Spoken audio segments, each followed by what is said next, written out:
S'il y a une chose à savoir sur moi, c'est que j'aime les illustrations. Ce que j'aime le plus dans mon métier, c'est le moment où on s'attaque à la jaquette et à son adaptation. C'est le moment pour moi de mettre en valeur son illustration. Et autant vous dire que ce n'est pas facile tous les jours.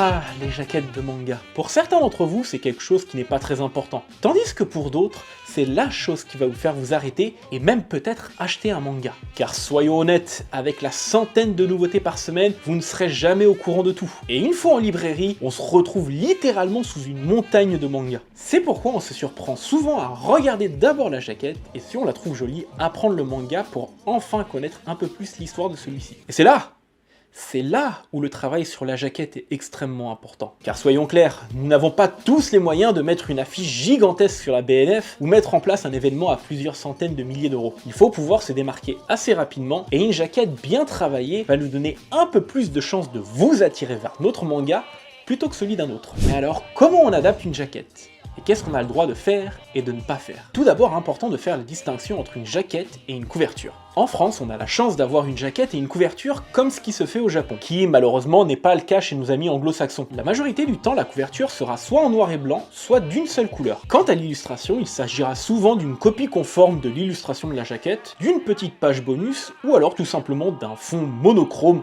avec le logo. C'était vraiment très intéressant.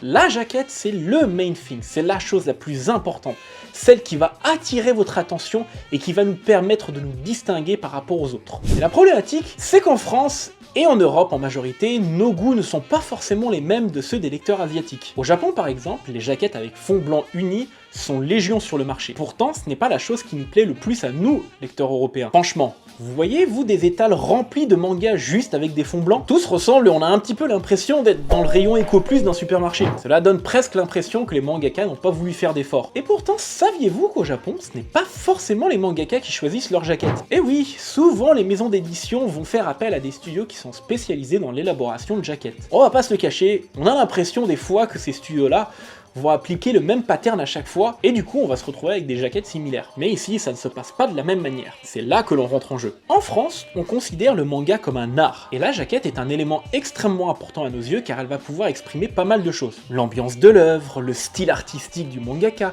les thématiques abordées, ou alors tout simplement les atouts des personnages.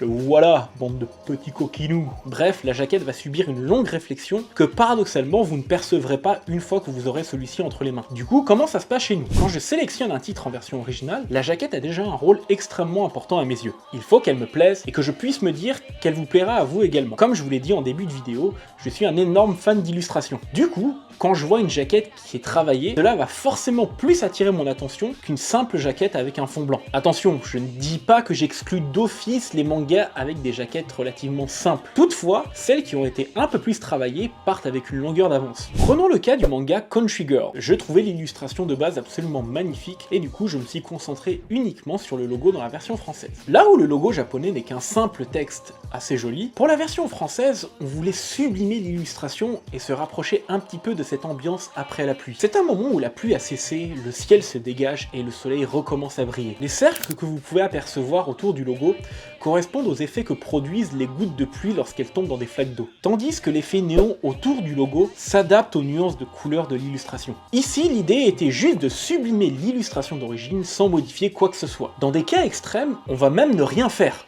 Rien à foutre. Ah ouais. Je vous vois venir, non, mes graphistes ne sont pas paresseux. C'est simplement que la jaquette d'origine est tellement belle que venir à la modifier, ça serait quelque peu la dénaturer. Prenons le cas de N-Rollback. Sa jaquette française est en réalité une copie conforme de la jaquette originale. Et quand je dis copie conforme, ça veut dire qu'on n'a vraiment rien modifié. Ce choix, qui a pu choquer pas mal de personnes à l'époque, est un choix totalement assumé de ma part. En effet, les katakana présents sur la jaquette font partie intégrante de l'illustration, et venir les modifier viendrait à dénaturer celle-ci. On a fait quelques essais afin de voir ce que cela donnerait si on adaptait la jaquette, et on s'est aperçu que le résultat n'était pas à la hauteur. J'ai donc pris la décision de conserver la jaquette telle qu'elle, Et finalement, j'ai l'impression que cela a été la bonne décision, puisque le manga est celui qui vous attire le plus l'œil à la fois en convention et en librairie. Le deuxième cas de figure est celui où la jaquette en version originale est plutôt jolie, néanmoins elle n'est pas totalement adaptée à nos goûts ici en Occident. Dans ce deuxième cas de figure, on va modifier quelque peu la jaquette tout en gardant la base de celle-ci. Parlons ici de Zombie From Now On.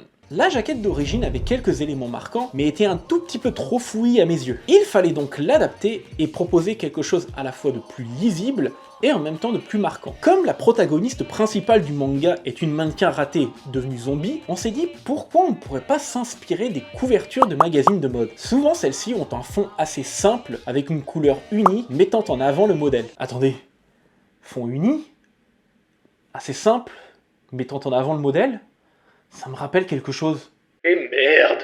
Ok, pour ne pas finir comme les couvertures que j'ai critiquées en début de vidéo, il va falloir ajouter une petite touche de couleur. Ça tombe bien, certaines couleurs ressortaient un petit peu de la jaquette, à savoir le bleu et le rose. Du coup, on va utiliser des couleurs un peu flashy pour faire ressortir encore plus la jaquette. Parfait, la jaquette est maintenant prête à être envoyée en impression. Enfin, je crois. Et oui, on ne peut pas juste modifier la jaquette comme ça et ensuite après la mettre en vente. Il faut en effet tout d'abord avoir l'aval des ayants droit lorsqu'on modifie une jaquette. Cela veut dire leur expliquer pourquoi on veut modifier celle-ci, et les différentes inspirations pour la nouvelle version de la jaquette. Une fois que tout cela est expliqué, les ayants droit nous donnent leur approbation ou alors nous demandent de modifier 2 ou 3 éléments. Dans la plupart des cas, on va essayer de rester au plus proche de la jaquette d'origine, mais lorsqu'il faut modifier celle-ci, il faudra bien expliquer aux ayants droit pourquoi on veut la modifier et nos différentes inspirations. Dans la majorité du cas, ça passe, même si des fois ils vont nous demander de changer 2 ou 3 éléments. Mais en règle générale, cela se passe bien et on finit toujours par tomber d'accord. Pour la couverture, c'est plus simple. Soit on décide d'adapter directement la couverture de la version originale, soit on décide tout simplement de copier la nouvelle illustration de la jaquette qu'on a proposée et de la mettre en noir et blanc ou en monochromie. Vous pensez que une fois que tout est validé et finalisé, il suffit de l'envoyer en impression? Non, cela ne fait que commencer.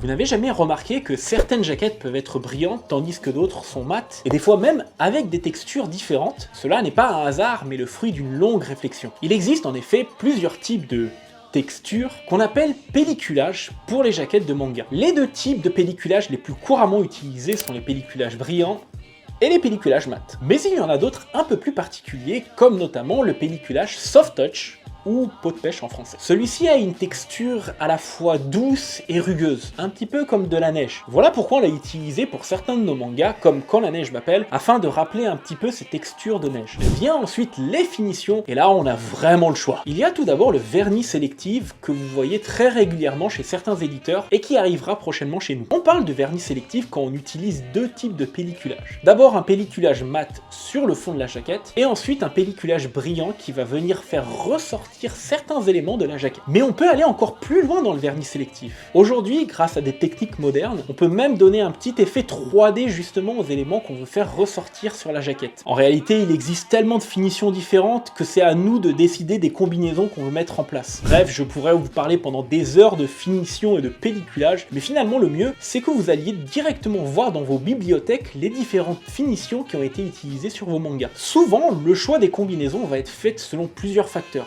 Cela peut être économique ou éditorial. Au niveau éditorial, si on ne veut pas se prendre la tête, on va essayer de se rapprocher au plus de la version d'origine. Si celle-ci a un pelliculage brillant, on va tout simplement prendre un pelliculage brillant. Mais bien sûr, comme je n'aime pas me faciliter la vie, de mon côté, je vais sélectionner le pelliculage en fonction de plusieurs facteurs. Ça peut être l'illustration, les couleurs utilisées, ou même l'ambiance du manga. Bien sûr, il faut penser à l'aspect financier également. Plus on va travailler une jaquette avec des finitions élaborées, cela peut aller des dorures au vernis sélectif, plus celle-ci va coûter cher. Du coup, la question qu'on se pose est de savoir s'il y a une réelle pertinence à utiliser ces finitions sur la jaquette d'une nouveauté. Cette sélection va finalement me prendre pas mal de temps. Une fois qu'on a trouvé le bon pelliculage et que la jaquette est validée, c'est bon, on peut envoyer l'ensemble en impression. Et finir par se faire insulter sur les réseaux sociaux parce qu'on n'a pas utilisé telle ou telle finition. Oh shit. Merci à vous d'avoir regardé cette vidéo. Si cela vous a plu, n'hésitez pas à vous abonner à la chaîne, à cliquer sur la cloche de notification et à laisser un petit like. Et n'hésitez pas à mettre en commentaire quel est le manga de votre bibliothèque qui a la plus belle jaquette. Et il y a bien intérêt à ce que ça soit un manga de Château de Château. En attendant, je vous dis